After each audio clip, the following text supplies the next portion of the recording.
Ružni pačić. Jednoga proljetnog dana na velikoj farmi, mama Patka izlegla je jaja. Umogne ih nije ni prebrojila, nego je samo sjedila na njima. Ubrzo su jaja počela pucati, a iz njih je izišlo 5 pačića. Mama Patka bila je vrlo zbunjena. Naime, 4 su pačića bila uobičajene žute boje, ali jedan je bio vrlo neobične bijele boje.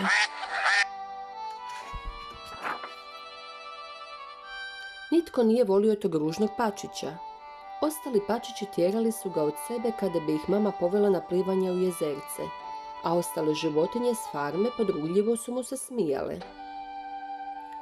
Zato je jednog dana ružni pačić odlučio otići u svijet. Ružni pačić nadao se da će negdje drugdje naći nekoga tko će ga voljeti. Na svome putovanju tako se ujesen našao u gustom šašu. No odjednom je začuo pucnjeve lovačkih pušaka i strašan lavež lovačkih pasa. Jedva je spasio živu glavu. Ružni pačić nastavio je svoj put. Gdje bi god došao, bio bi sam, bez igdje ikoga. Stigla je hladna zima. Pao je veliki snijeg i jedva je nalazio nešto hrane. Nitko mu nije mogao pomoći, baš nijedna životinja iz šume. Posvuda je vladala glad.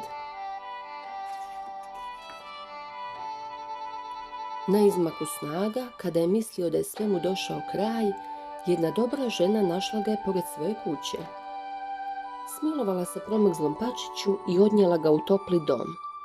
Činilo se da će ipak naći malo mira.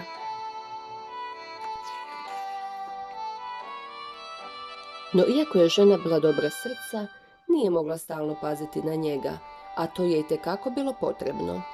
Naime, njezin je mačak bio vrlo zločest i samo je gledao kada će žena zaspati da ščepa bespomoćnog pačića.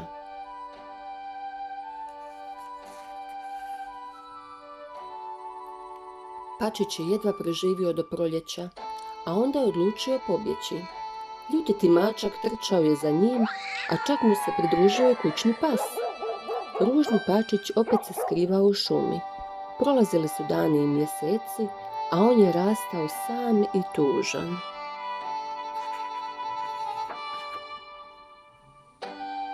Jednoga dana na jezeru je sreo prekrasne bijele ptice. One su mu prišle i pitale ga zašto je tako sramežljiv. Zato što sam ružan, a vi tako lijepe, reče pačić i obori pogled. U tom trenutku ugledao je svoj odraz u jezeru i iznenadio se, izgledao je poput njih. Ispostavilo se da on uopće nije bio pačić, nego labud. Oduševljeno je promatrao svoj dugačak i lijep vrat, svoja velika bijela krila i maleni repić. S vremena na vrijeme sa svojim bi prijateljima letio iznad farme i tada bi načuo kako životinje od kojih je nekoć pobjegao govore: ovo su najljepše ptice na svijetu.